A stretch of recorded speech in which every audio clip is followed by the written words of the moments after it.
Hello, and welcome to this extremely scientific ranking of Beethoven's symphonies. What I propose to do is to mark each movement of Beethoven's symphony, then average the marks to rank the 10 symphonies. 10 symphonies, I hear you ask? I thought Beethoven only wrote 9 symphonies. Well, that's what's known as a tease, which I shall ruin in about 20 seconds. Now, one might very well ask, what are you going to learn from something like this, apart from my own cognitive bias? Well, I learned something quite extraordinary. One of my favourite Beethoven symphonies, as we'll discover at the end of this programme, only came in at 5th. So, let's begin. At number 10, we have Beethoven's Symphony No. 10. This is a bit of a cheat. Musicologist Barry Cooper found some of Beethoven's sketches and fragments for a 10th symphony and managed to work them into an entire movement. It took him 6 years to select and arrange sketches for the first movement, the only one it was possible to complete. And the results are pretty interesting.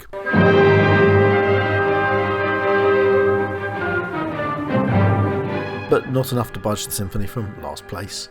At number 9 comes Beethoven's wonderful Second Symphony. Now, a funny thing happened when I was researching this, because it struck me that quite a few Second Symphonies are written in D major. I was thinking Brahms, Sibelius. So I wrote a quick list of composers off the top of my head and was astounded to discover that all of their Second Symphonies are clustered within one tone of C major. Explain that. Oh yes. Anyhow, back to Beethoven and confirmation bias. I'm not in any way saying that this is Beethoven's worst symphony, or maybe I am. Anyway, it has a cracking first movement, full of Beethoven fire.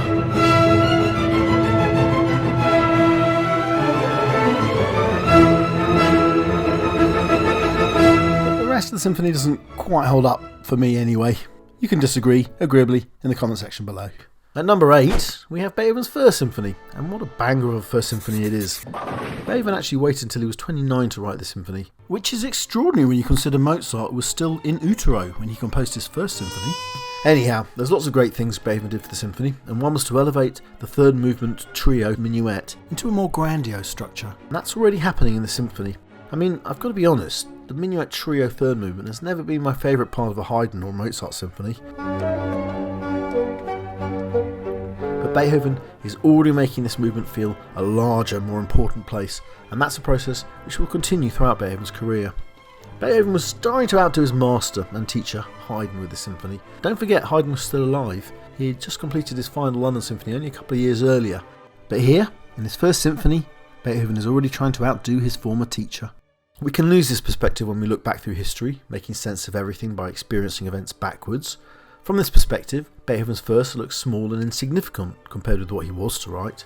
But Beethoven was living his life forwards, and this symphony was already a very large statement in symphonic form. Beethoven was finding his voice. At number 7 comes number 4. I'm just saying numbers now. At number 6 comes 3, 2, 9, 4. Next actually comes Beethoven's Fourth Symphony, which is a lovely work, although no doubt a quieter work than the symphonies coming on either side. Beethoven in fact tended to write his symphonies in pairs, and Beethoven wrote this alongside his Fifth Symphony. It's a great work, particularly with its first movement.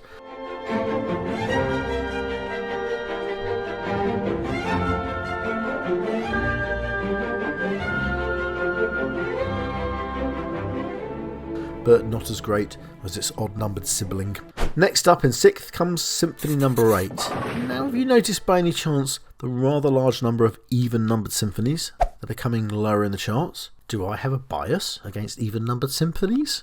Well, recall again, Beethoven often wrote his symphonies in pairs.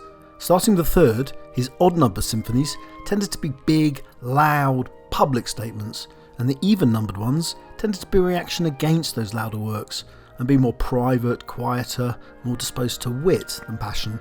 This isn't just my own prejudice. I checked this out online, checking out Spotify, ranking lists, lists of performances of Beethoven symphonies, and sure enough, the odd-numbered symphonies are more popular with the concert-going public, and that's a fact. Or, as one publication put it, The odd-number symphonies were distinguishable from the even-number symphonies in prominence, as well as 3 out of 4 content analytical measures. So, back to the 8th. It has a celebrated second movement, associated of course with a metronome.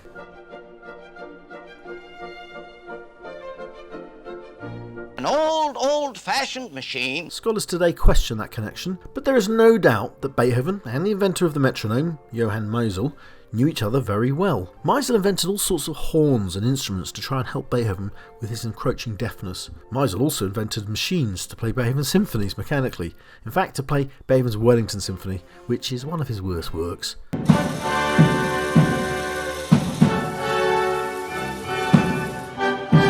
Anyhow, Meisel and Beethoven ended up in bitter court dispute, but this 8th Symphony is a tidy work, even though it's a lesser even-numbered work, and we'll leave it at that. Back to the charts, and in 5th place comes one of my absolute all-time favourite Beethoven symphonies, his 6th. And with that comes confirmation of bias in even-numbered Beethoven symphonies. All of the top 4 symphonies will be odd-numbered. So anyway, this is already fairly strange because the Pastorale has always been one of my favourite symphonies. At various moments during my life, it's been my favourite symphony. And here it is in 5th place. This is what happens when you make meaningless lists. Well, anyway, a famously programmatic piece of work, this symphony describes a walk in the country, replete with birdsongs, babbling brooks, dancing peasants,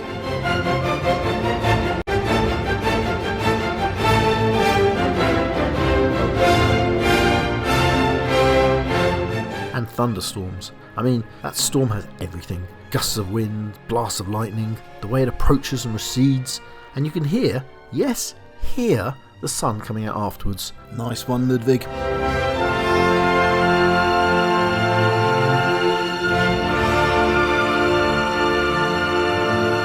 Beethoven loved nature and the countryside. It was close to who he was as an artist. He used to go for long walks, particularly in the summer. Long walks that were highly important for him as an artist in his creative process. He would take his sketchbooks and note his musical thoughts as he went. So I think this particular symphony represents something special for Beethoven, for who he was creatively, and so he comes up with this incredible work. I must say I was really surprised this symphony came as low as it did. Reasons? It's that very pleasant but perhaps less significant slow movement that brings the overall marks down. Now, you might say I'm biased against slow movements, and you might be right, but I suspect my marks reveal a general truth, which is that slow movements, and also third movements, are more rarely better than opening and final movements that surround them. It's natural really, you start with a bang and finish with them. Most artists want to grab their audience at the start and give them something to remember at the end, which means beginnings and ends of compositions often become more intense focus of their work. Right, that's it for part 1. Next week in part 2, we'll find out that my favourite Beethoven symphony didn't even make my top 3.